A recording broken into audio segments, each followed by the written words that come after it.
বিসমিহি সুবহানাহু ওয়া সু'দানা আম্মা বা'দ। সম্মানিত প্রিয় দর্শক, চলছে পবিত্র মাহে রমজান।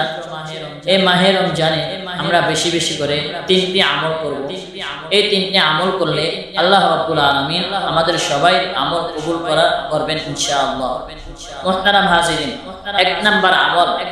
এক নাম্বার আমল হচ্ছে বেশি বেশি করে আমরা কুরআনুল কারীম তেলাওয়াত করব।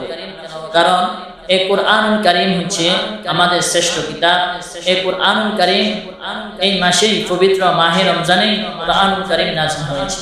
আমরা বেশি বেশি করে এই মাসে কুরআনুল কারীম তেলাওয়াত করব ইনশাআল্লাহ। দুই নাম্বার আমল হচ্ছে বেশি বেশি করে আমরা ইস্তিগফার পাঠ করব। কারণ নবীজি সাল্লাল্লাহু আলাইহি ওয়াসাল্লাম দৈনিক 70 বারের চাইতেও বেশি কি করতেন? বেশি বেশি ইস্তিগফার পাঠ করতেন। ইনশাআল্লাহ আমরা এই মাহে রমজানে আমরা বেশি বেশি করে ইস্তিগফার পাঠ করব। তিন নাম্বার আমল হচ্ছে আমরা কি করব? বেশি বেশি করে এই মাহে রমজানে দান সদকা করব।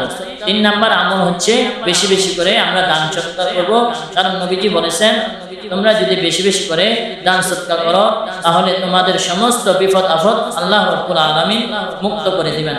আল্লাহ রাব্বুল আলামিন আমাদের সবাইকে এই তিনটি আমল বেশি বেশি করার তৌফিক দান করুক। সকলে বলে আমিন।